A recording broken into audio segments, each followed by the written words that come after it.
Thank you, Mr. Chairman and members of the subcommittee, for this opportunity to testify today on this very important topic of ways to better serve fathers and families. My name is Nathan Rauschendorfer, and I'm the Parenting Services Program Manager for Catholic Charities of St. Paul, Minneapolis. In this capacity, I run the agency's Dad's Connection program, which I'm here to discuss today. Catholic Charities of St. Paul, Minneapolis is one of the Twin Cities' prominent social service providers working to strengthen families and meet the needs of the community. The first line of our mission statement simply says, to serve those most in need.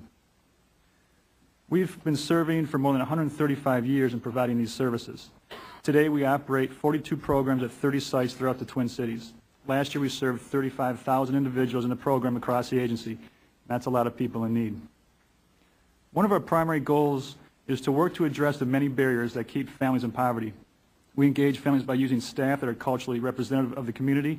And the Twin Cities is a very diverse community. We're trained in relationship-based engagement of those parents. Our Parenting Services Division works to help families manage life's challenges. We work to develop partnerships with families to enhance positive parenting, develop family stability, and to support healthy outcomes for those children. In our Parenting Services program, we annually serve over 300 families, and this year already, the first 9 months of this fiscal quarter, over 200 fathers, over 90% of whom are non-custodial fathers. The models we use to serve these parents is very comprehensive. We provide groups that provide an opportunity for men who are not socialized to ask for help or to work in a group setting, to talk to each other, to garner support, and know that they have peers out there who understand what they're going through. We provide intensive home visiting that meets on a weekly basis with families to really support the development of a bond between the parent and the child. We know that bond between parent and child, especially early on, is what's critical to making a difference in the lives of these families. And also we use a mentorship approach. The mentorship approach, especially that we use with our Teen Father program, is to be a role model to connect with these fathers and provide a relationship-based context so that they can make changes in their lives. At our agency, the Fatherhood program has been in place for more than 16 years. Since '94, we've been helping fathers complete high school, get jobs, and establish healthy relationships with their children.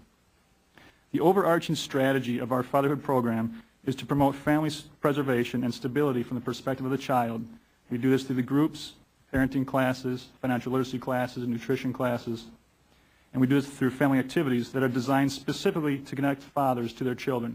Things such as going to the Twins game, Children's Museum, going on fishing trips. And for some of these young fathers, it's the first fishing trip they've been on themselves, much less taking their child.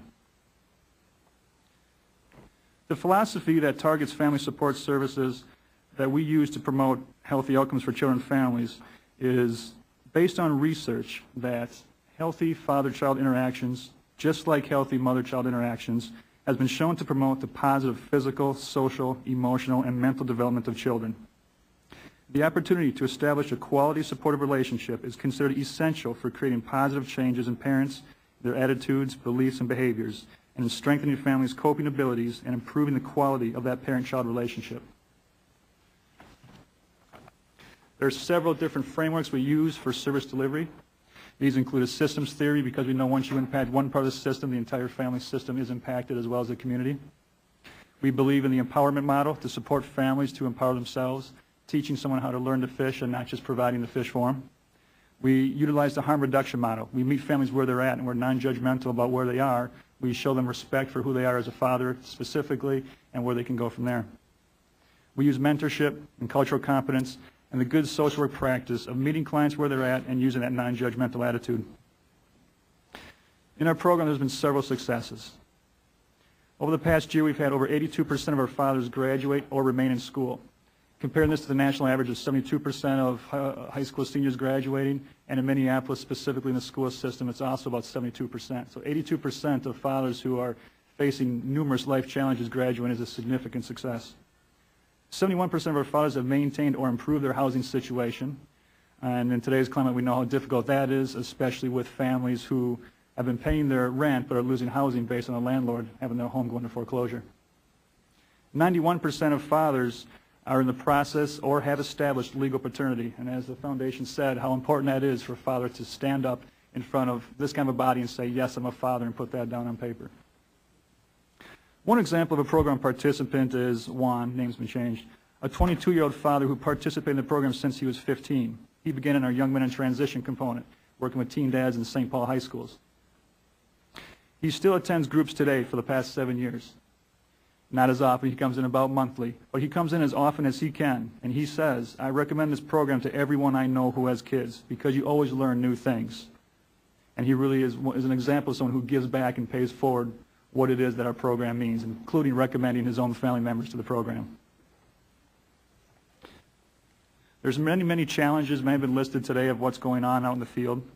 Parents losing jobs, parents using unlicensed daycare, children being in dangerous situations, and parents deciding between paying for bus fare or buying food or staying home from work and losing their job to take care of their kids and make sure they're safe. So in conclusion, although our data has been very positive, there are many challenges. Some of the things that we would recommend as we design a national fatherhood program model is flexibility for programs to provide locally, culturally specific kind of services, allowing providers to leverage services across different programs to help those families, more funding for additional staffing resources because it's within the context of that one-on-one relationship that change really happens. And finally, we keep in mind for everyone here that this is not just about fathers, it's about their children and about the entire family. So I want to say Happy Father's Day to all the fathers out here in the room. And I want to thank you all for the opportunity to share about our local program model, and I'd be happy to answer any questions.